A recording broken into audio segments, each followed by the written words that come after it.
ویسے بھی 2 ہی بچے اچھے کا نعرہ تو نہ اسلامی ہے، نہ معقول ہے، نہ میڈیکل کے حساب سے کوئی درست ہے۔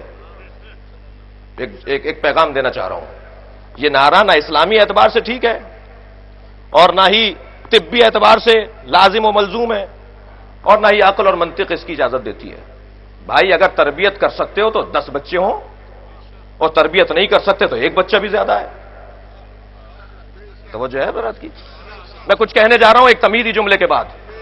اگر تم تربیت کر سکتے ہو، اسے انسان رکھ سکتے ہو، اللہ نے تو انسان بھیجا تھا، تم اگر اسے انسان رکھ سکتے ہو، انسان جوان کر سکتے ہو، تو 10 بھی کم ہے۔ میرے بہت سارے بزرگ یہاں موجود ہوں گے کہ کثیر العیال ہوا کرتے تھے، اور اگر تربیت نہیں کر سکتے تو 1 بھی زیادہ ہے۔ تو یہ کیا بات ہوئی کہ 2 ہی بچے اچھے؟ توجہ چاہ رہا ہوں عزیزان گرامی، اگر یہ نعرہ صحیح ہوتا، جملہ دے رہا ہوں آپ کو، اگر یہ نعرہ صحیح ہوتا تو حضرت ابو طالب کے 4تھے بیٹے علی نہ ہوتے۔ وہاں ابو طالب کو بھی 4تھا بیٹا علی ملا ہے۔ پہلے 3 بڑے بھائی ہیں، طالب ہیں، عقیل ہیں، جعفر طیار ہے، حیدر کرار ہیں۔ صلوات بھیجے محمد و آل محمد۔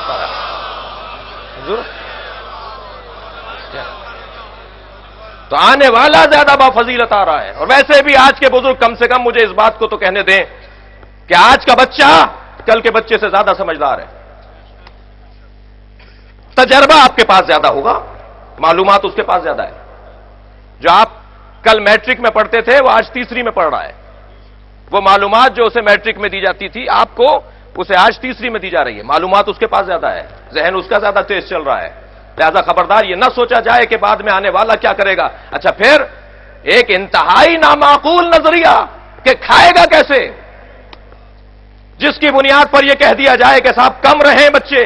نہیں عزیزان گرامی، نہ تمہیں کھلانے والا اللہ کے علاوہ کوئی اور تھا، اور نہ تمہاری اولاد کو کھلانے والا اللہ کے علاوہ کوئی اور ہے۔ صلوات بھیجے محمد و آل محمد۔